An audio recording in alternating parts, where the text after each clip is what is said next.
Today is International Holocaust Remembrance Day, and the survivor that I spoke with was telling me how important it is to be aware of this situation that is happening here.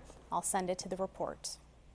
Now that it's 80 years of the liberation of Auschwitz, it comes back to me, and it's with me day and night. 96-year-old Benjamin Lesser survived several unimaginable ghettos and concentration camps, including Auschwitz-Birkenau. Of his family of 7, only he and his sister survived. His brother was murdered for forging documents that allowed Mr. Lesser and dozens of others to escape the ghetto to get to Hungary. When Mr. Lesser made it to Hungary, the Nazis told the Jewish community they would be sent to work. He recalls groups of 80 people packed into small cattle cars. If somebody wanted to sit down, someone else had to stand up.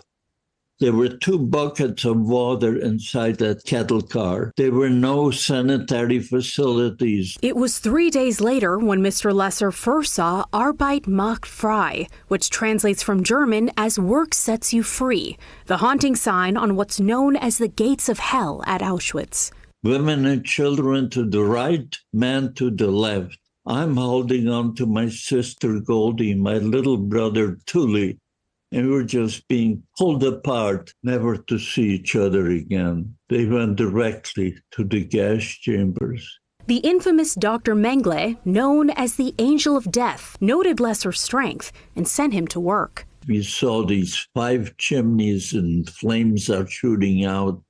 Ashes are flying like a snow. He shares one of the most horrific scenes he witnessed Nazis partake in. They're picking up children alive, screaming and throwing them into the fiery pits like they were garbage. In June 1944, Mr. Lesser was sent to Dernau concentration camp. He endured a 7-week-long death march, walking through the snow with no food or shoes. You hear pop, pop, pop, people being shot. He ended up at Dachau. While Auschwitz was liberated in January 1945, Dachau was liberated in April. From 80 people in my cattle car, only 4 of us walked out. He recalls the first thing he saw. We see a mountain full of bodies. Mr. Lesser was 16 years old and weighed 60 pounds. I think it's essential that we identify the patterns in history. We identify patterns of dehumanization. And as the number of concentration camp survivors begin to dwindle with age,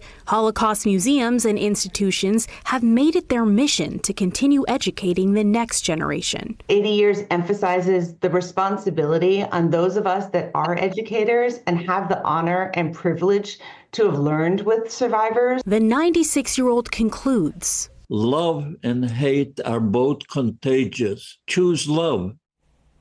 Now, later on this evening, you can head to our website for an extended version of Benjamin Lesser's story.